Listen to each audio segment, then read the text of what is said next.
Let's start putting these pieces together into bigger pieces. Let's put together matter and energy. How do matter and energy interrelate to each other? Well, we now understand that energy has three effects on matter. One of the effects we've known for a very long time, it comes out of kinetic molecular theory. You learned it in grade 9, that the more energy you pump into an object, the faster the particles move. A second effect, though, you also learned this in grade 9, although you didn't know that it came from quantum theory, is that some of the energy, instead of making the entire atoms move faster, will actually be absorbed by the electrons, bump the electrons up to higher energy levels, which will then drop back down to release the light in a process we call fluorescence. The glowing of a nebula, the glowing of a glow stick is all the electrons bouncing around. And this also is the reason behind the spectral lines. The third effect that energy has on matter comes out of special relativity, and that is that it actually can convert into matter, because as Einstein showed us, matter and energy are actually two different forms of the same thing. So we saw that as we get closer and closer to the speed of light, the more energy converts to matter rather than speeding up particles. But these three effects are going on all the time anytime you pump matter into, or anytime you pump energy into matter. So we can actually fit all this together with the forces as well to understand how matter is built up in the universe. It all starts as energy, and we can convert energy into matter according to E equals mc squared.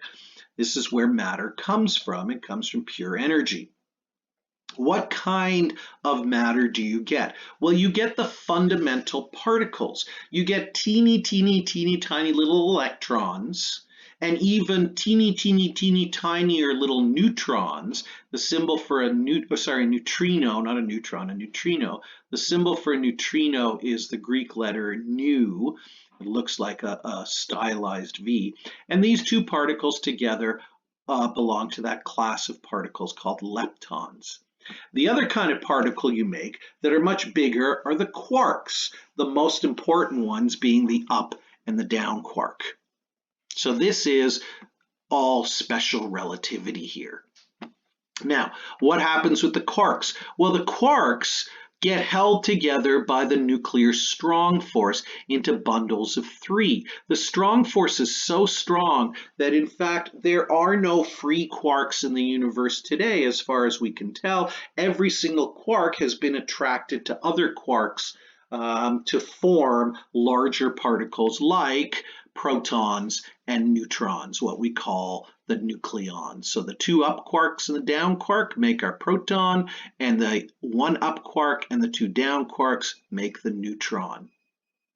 The strong force will also hold these particles together, the protons and the neutrons, the nucleons, to make a nucleus, and it does so against the electromagnetic force, which remember is trying to force apart the protons since they're all positively charged. So within the nucleus, there's actually a balance of the strong force pulling the nucleons together and the electromagnetic force trying to push them apart. That, in fact, is the balance we upset when we split the atom, which is really breaking apart the nucleus, a process called nuclear fission to generate the power of, say, an atomic bomb.